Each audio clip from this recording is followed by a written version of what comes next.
Le Sahel, une terre rude, brûlante et surtout indomptable. Ici, 3 pays se battent contre le sous-développement, l'insécurité importée et la dépendance imposée. Mali, Niger, Burkina, un même souffle, un même destin.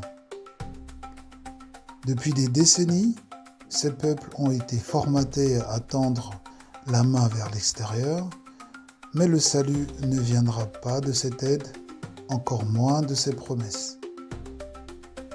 Le vrai défi, c'est de se relever par soi-même, car dans ce sous-sol, il y a plus que de l'or, dans ce ciel, il y a plus que du soleil, et surtout une jeunesse pleine d'énergie qu'aucune crise ne peut éteindre.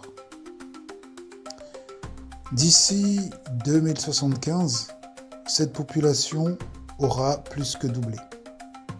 Moins de 100 millions aujourd'hui, presque 200 demain. La voie est simple. Le Sahel ne subira pas cette vague car on la transformera en puissance. C'est tout l'enjeu de l'opération Liptako, un plan de reconstruction 100% endogène, une alliance économique, sociale et culturelle entre le Mali, le Niger et le Burkina. Ensemble, ils peuvent mobiliser plus de 150 milliards de dollars sur 10 ans. Assez pour bâtir des routes, des écoles, des hôpitaux et une économie nouvelle. Cette vidéo raconte comment cela est possible. Comment 3 nations du Sahel veulent prouver aux Africains qu'on peut se reconstruire sans dépendance, sans tutelle, sans peur. Pour cela, un passage à la mise en place de sa propre monnaie est une obligation. Une histoire de courage, de vision et avant tout de souveraineté. Voici Opération Liptako. Comme dit et expliqué précédemment, 200 millions dans 50 ans, une population jeune, dynamique, qu'il faudra nourrir, instruire et employer. Des économies fragilisées par un système dicté depuis l'extérieur, avec des PIB pour le Mali 25 milliards, le Niger 17, le Burkina 20 milliards. À eux 3, ils pèsent environ 63 milliards de dollars, soit à peine la taille de l'économie d'un petit pays européen.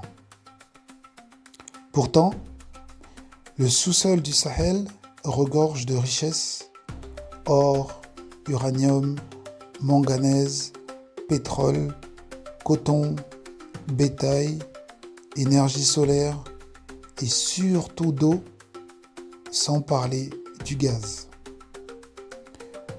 Le paradoxe est là. Les richesses existent, mais profitent encore trop peu aux populations.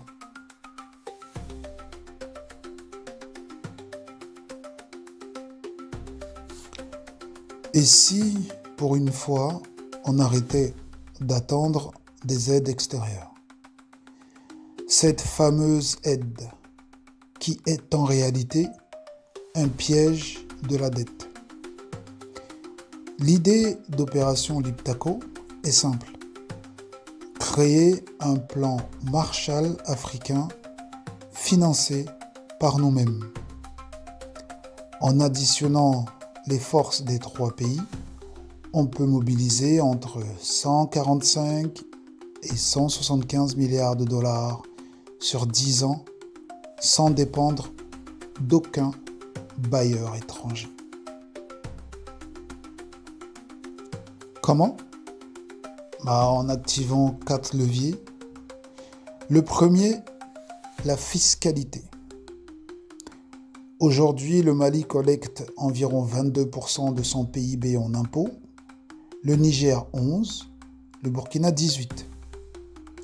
En modernisant les impôts et en réduisant la fraude, chaque pays peut gagner entre 2 à 4% de son PIB en plus, soit près de 18 milliards de dollars sur 10 ans. Deuxième levier, les ressources minières. En reprenant la main sur leurs mines et leurs contrats, ils peuvent capter 1 à 3% de PIB supplémentaire chaque année, soit 10 à 20 milliards de dollars. Troisième levier, l'épargne nationale. Les citoyens et les entreprises du Sahel épargnent déjà l'équivalent de 15 à 20% de leur PIB.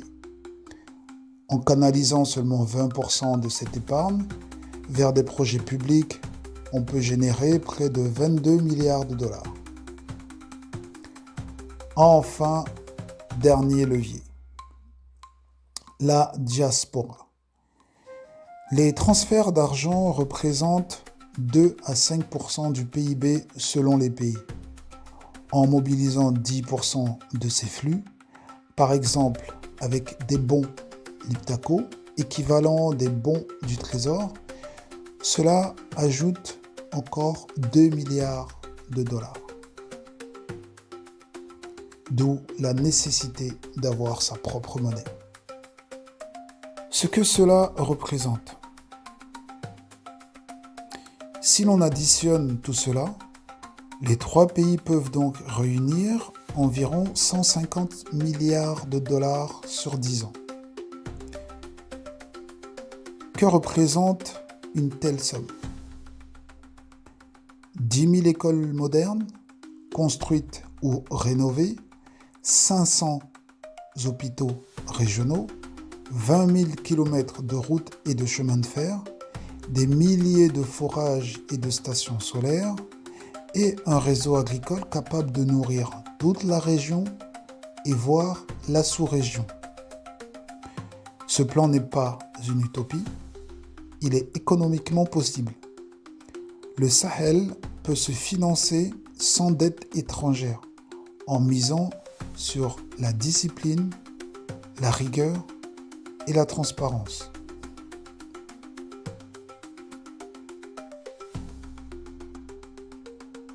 Les défis à surmonter. Mais rien ne se fera sans effort. Premier défi, la sécurité. Les investissements ne viennent pas sans stabilité. Sécuriser les zones rurales et minières est une condition pour produire, exporter et redistribuer. Deuxième défi, la corruption. Chaque dollar perdu dans le circuit opaque, c'est une école de moins, un hôpital de moins. Troisième défi, la confiance. Pour que les citoyens épargnent et investissent, il faut qu'ils croient à l'État et à sa parole.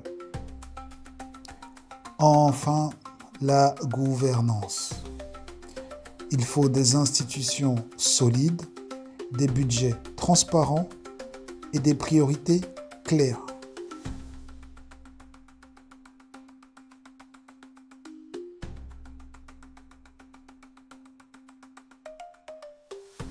Vision 2075. Le Sahel dans 50 ans. Plus de 180 millions d'habitants. Cela est une opportunité et non une menace. Là où, dans certains pays, la démographie est en déclin, Si l'éducation, la santé et la production locale progressent, cette jeunesse deviendra une armée de bâtisseurs, d'ingénieurs, de producteurs et de créateurs. Mais si rien n'est fait, la pression démographique deviendra un énorme défi. L'opération Liptako n'est donc pas seulement un plan économique, c'est une course contre le temps.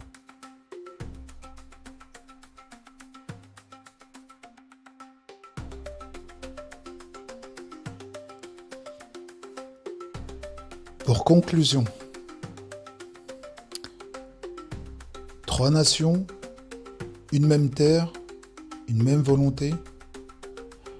Liptako, c'est le nom d'un territoire, mais aussi celui d'un espoir.